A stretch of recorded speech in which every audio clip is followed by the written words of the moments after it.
श्री गणेश दत्त गुरुभ्यो नमः। चिन्मयं व्याप्तिं यत्सर्वं त्रैलोक्यं सच्चराचरं तत्पदं दर्शितं येन तस्मै श्री गुरुवे नमः।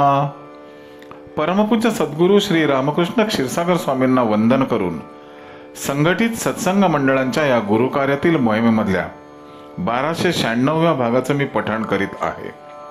आज अश्विन कृष्ण चतुर्दशी, रविवार दिनांक 12 नोव्हेंबर 2023। सर्व गुरुबंधू आणि भगिनींना दीपावलीच्या हार्दिक शुभेच्छा। आज नरक चतुर्दशी। उपदेशामृत संग्रह भाग 5 या ग्रंथातील परमपूज्य सद्गुरू श्री रामकृष्ण क्षीरसागर स्वामींनी केलेल्या गाणगापूर येथील हिदगुजाच्या पुढील भागाचे मी पठण करीत आहे। या भागात परमपूज्य सद्गुरू आपल्या प्रासादिक वाणीतून पुढे म्हणतात, मंत्रांच्या उच्चारातून लहरी यायला पाहिजेत, कृतीने सामर्थ्य येते। हल्ली लोकांना असे आवडत नाही, त्यांना यातील काहीच ज्ञान नसल्याने असे घडते। साधा नैवेद्यही लोकांना दाखवता येत नाही। मंत्र पुष्पांजली बायको म्हणत असते, तिच्या हातात फुले असतात तर नवऱ्याच्या हातात मंत्राक्षर असतात। तीर्थक्षेत्री आल्यावर पुजाऱ्यांना नुसते पैसे देऊन परस्पर कर्म करायला सांगू नका। माधुकरीही स्वतः घालायला बसा।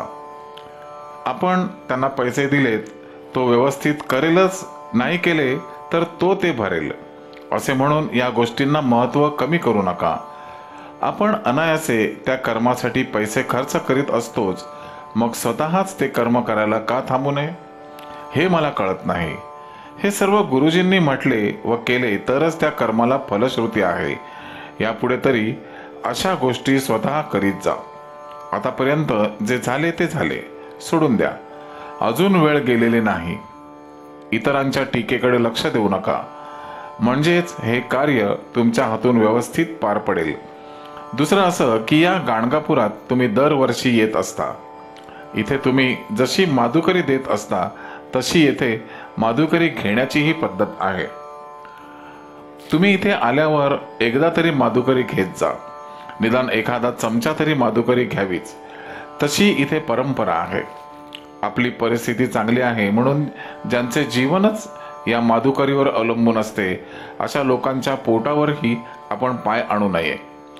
हे तत्व माधुकरी घेताना लक्षात ठेवा। माधुकरी हा एक प्रकारे प्रसादच समजावा व तो सेवन करावा। सर्व समाजाने महाभारत ग्रंथ जरूर वाचावा। त्या ग्रंथात जे प्रचंड ज्ञान आहे तेवढे कोणत्याही दुसऱ्या ग्रंथात तुम्हाला मिळणार नाही। महाभारतात 2 वेळा गीता सांगितली आहे। कुरुक्षेत्रामध्ये अर्जुनाला प्रथम गीता भगवंतांनी सांगितली होती, परंतु तेव्हा लढाईच्या वातावरणात सांगितलेली गीता विसरून गेलो, आता मला परत ती समजावून सांगा असे अर्जुनाने भगवंताला सांगितले। तेव्हा भगवंतांनी दुसऱ्यांदा गीता भीष्म पर्वात सांगितली आहे। मनुष्याने हत्या एखाद्याची केली तर पाप जरूर लागते, पण जेव्हा मनुष्य राष्ट्रहितासाठी युद्धभूमीवर लढत असतो तेव्हा त्यांनी त्यावेळी केलेल्या हत्येमुळे त्याला पाप लागत नाही। महाभारत घरात वाचू नये, तो घरात वाचला तर खूप वाद होतात अशी समजूत जुन्या लोकांची असते, परंतु ते चूक आहे। घरात जरूर तो ग्रंथ तुम्ही आणा, ठेवा व वाचा सुद्धा। तो नित्य वाचल्याने तुम्हाला त्यापासून ज्ञानच मिळेल। तो आपला अतिशय अमूल्य ग्रंथ आहे। त्यांचा तुम्ही कोणीही तिरस्कार करू नका व स्वीकारच करा। त्या काळात हल्ली जशी अस्त्रे आहेत तशाच प्रकारची अस्त्रे असत।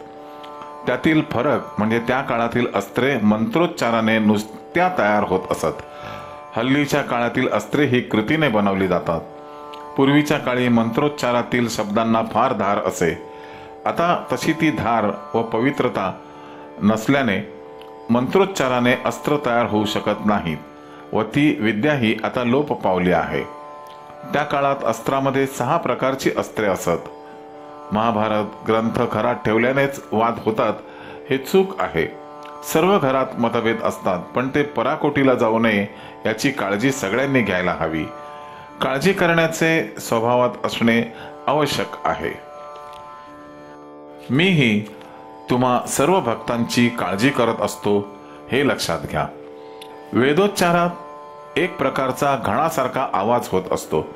त्या आवाजाने शक्ती निर्माण होत असते. आपल्यालाही आश्रमात वेदोच्चार चालू करायचे आहेत. त्यामुळे तिथेही लवकर सुकाळ वाढू लागेल.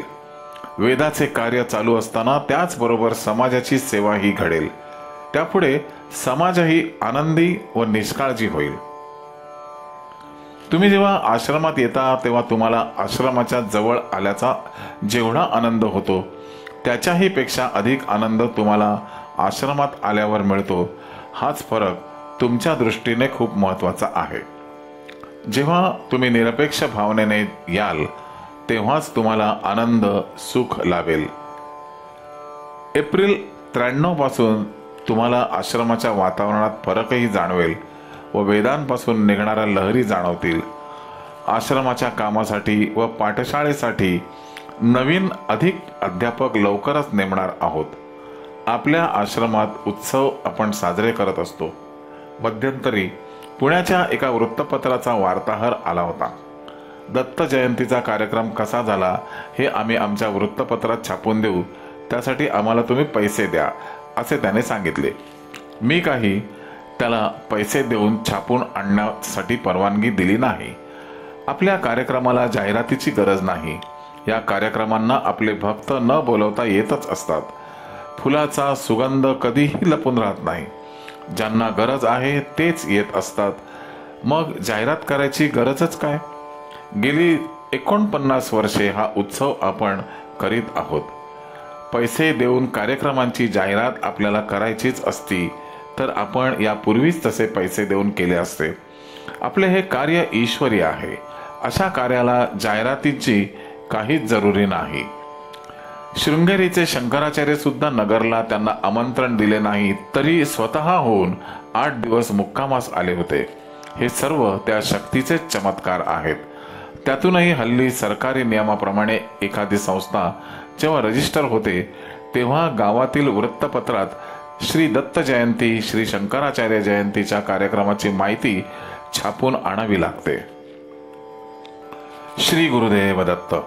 गुरुबंधू आणि भगिनीनो, गाणगापूर येथे परमपूज्य सद्गुरू श्री रामकृष्ण क्षीरसागर स्वामींनी भक्तांशी केलेल्या या हितगुजाच्या पुढील भागाचे पठण उद्या सकाळी 6 वाजता. श्री गुरुदेव दत्त.